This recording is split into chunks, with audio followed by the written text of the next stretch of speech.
સુરતમાં કટરથી તિજોરી કાપી 25 કરોડના હીરાની ચોરી થઈ છે। કાપોદ્રામાં ડીકે એન્ડ સન્સ ડાયમંડ કંપનીમાં હીરાની ચોરી કરાઈ। ઓફિસની તિજોરી કટરથી કાપી ડાયમંડ અને રોકડા લઈ તસ્કરો ફરાર થયા। તસ્કરો સીસીટીવીમાં કેદ થયા છે અને સાથે સાથે સીસીટીવી ફૂટેજ અને ડીવીઆર પણ લઈ ગયા। ડીસીપી એફએસએલની ટીમે સમગ્ર મામલે તપાસ શરૂ કરી છે।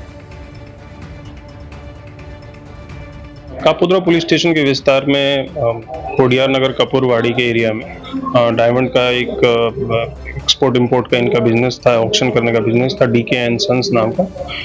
यहाँ पे पिछले 2-3 दिन से रजा जो अपना जन्माष्टमी और इंडिपेंडेंस डे का रजा था, तो ये खाता जो डायमंड का था यहाँ पे बंद था। भी ये पता चला है कि इस खाते में चोरी का बनाव बना है और तिजोरी में गैस कटर मशीन से काट के ये माल ले गए हैं। पुलिस यहाँ पे घटना स्थल पे पहुंची है और आगे की कार्रवाई हम कर रहे हैं। सारा सीसीटीवी क्राइम की टीम सब लगी हुई है, पराचा की टीम, कापोद्रा की टीम सब लगी हुई है और हम इसको जल्दी से जल्दी पकड़ने की कोशिश करेंगे। आज विषय વધુ જાણકારી માટે સંવાદદાતા અમિત આપણી સાથે સુરતથી લાઈવ જોડાયા છે। અમિત, 25 કરોડના હીરાની ચોરી થઈ।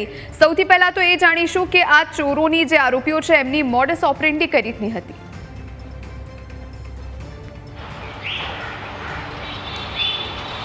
હજી ચોક્કસથી સમગ્ર જે ઘટના છે તે સુરતના વરાછા વિસ્તારમાં આવેલા જે ખોડિયાર નગરના કપૂરવાડીની છે કે જ્યાં હજી જ્વેલર્સ આવેલું છે, ડીકે એન્ડ જે ડાયમંડનું કારખાનું છે, ડીકે એન્ડ સન્સ। આ ડાયમંડનું કારખાનું છે તેમાં 3 દિવસ સિક્યોરિટી ગાર્ડ રજા પર હતો। રજાનું કારણ એ હતું કે 15 ઓગસ્ટ અને જન્માષ્ટમીની રજાઓ હતી, તેને લઈ 3 દિવસ દરમિયાન આ સિક્યોરિટી ગાર્ડ રજા પર હતો અને કારખાનામાં પણ રજા જાહેર કરવામાં આવી હતી। આ કારખાનામાં રજા જાહેર કર્યા બાદ આજે કોઈ પણ વ્યક્તિ છે તે ત્યાં હાજર ન હતા અને તેનો જ લાભ આ તસ્કરો ઉઠાવી ગયા અને તસ્કરો ગેસ કટર જેવા આધુનિક હથિયારો સાથે કારખાનાની અંદર પ્રવેશ્યા હતા અને જે ઓફિસના જે લોકરની અંદર આ ડાયમંડ છે તે મૂકવામાં આવ્યા હતા તે ડાયમંડ છે તે જે છે ચોરો દ્વારા ચોરવામાં આવ્યા હતા। મહત્વની વાત એ કહી શકાય કે જે 12 ઇંચ જેટલું જે ચોરો દ્વારા એક બાકોરું કરવામાં આવ્યું, ગેસ કટરની મદદથી આ બાકોરું કરવામાં આવ્યું હતું અને ત્યારબાદ અંદર જે રફ ડાયમંડ હતા તે રફ ડાયમંડની ચોરી કરવામાં આવી। મહત્વની વાત એ કહી શકાય કે આ ચોર તસ્કરો એટલા શાતિર હતા કે જ્યારે કારખાનામાં પ્રવેશ્યા ત્યારે તેઓ સીસીટીવીમાં કેદ થયા હતા, ઓફિસમાં પ્રવેશ્યા ત્યારે સીસીટીવી ત્યાં લાગેલા હતા અને આ સીસીટીવી કેમેરા ઉપરાંત ડીવીઆર જે તે ચોર પોતાની સાથે લઈ ગયા હતા। જ્યારે કારખાના માલિક આજે સવારે કારખાનામાં આવ્યા ત્યારે તેમને જાણ થઈ કે કારખાનાની અંદર ચોરી થઈ છે। ત્યારબાદ તેમણે તાત્કાલિક અસરથી કાર્યવાહી કરી અને જે પોલીસને માહિતી આપી હતી। પોલીસ તાત્કાલિક અસરથી ઘટના સ્થળ પર પહોંચી હતી અને પોલીસે આ મામલે તપાસ શરૂ કરી હતી। એફએસએલની ટીમને પણ મદદ માટે ઘટના સ્થળ પર બોલાવી હતી। હાલ ફોરેન્સિકની ટીમની મદદથી આ કેસનો ભેદ ઉકેલવાનો પોલીસ પ્રયાસ કરી રહી છે।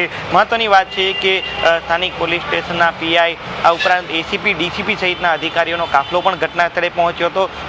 કારખાનાના સીસીટીવી ફૂટેજ તો નથી મળ્યા, પરંતુ આજુબાજુના વિસ્તારમાં લાગેલા સીસીટીવી કેમેરાના ફૂટેજથી હવે પોલીસ તપાસ કરી રહી છે કે ચોર ક્યાંથી આવ્યા હતા, કયા રૂટ પર ગયા છે અને તમામ જે સીસીટીવીનું ફોલોઅપ છે તે પોલીસ દ્વારા કરવામાં આવી રહ્યું છે। બીજી તરફ સુરત શહેર પોલીસ અને સુરત મહાનગરપાલિકાના જે કેમેરાઓ લાગ્યા છે તેનું પણ આજે ચેક જે છે તે પોલીસ દ્વારા કરવામાં આવી રહ્યા છે અને ચોરનું પગેરું મેળવવાના પ્રયાસ કરી રહ્યા છે। 25 કરોડના હીરા જ્યારે ચોરી થયા હોય ત્યારે આ બાબતે જે પોલીસે અલગ અલગ ટીમો બનાવીને તપાસ પણ હાથ ધરી છે।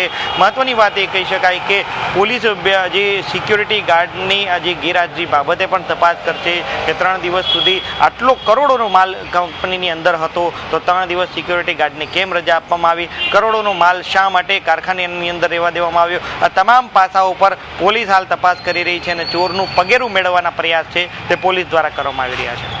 જી, ભાર આપનો આપ જોડાયા અને જાણકારી આપી તે માટે।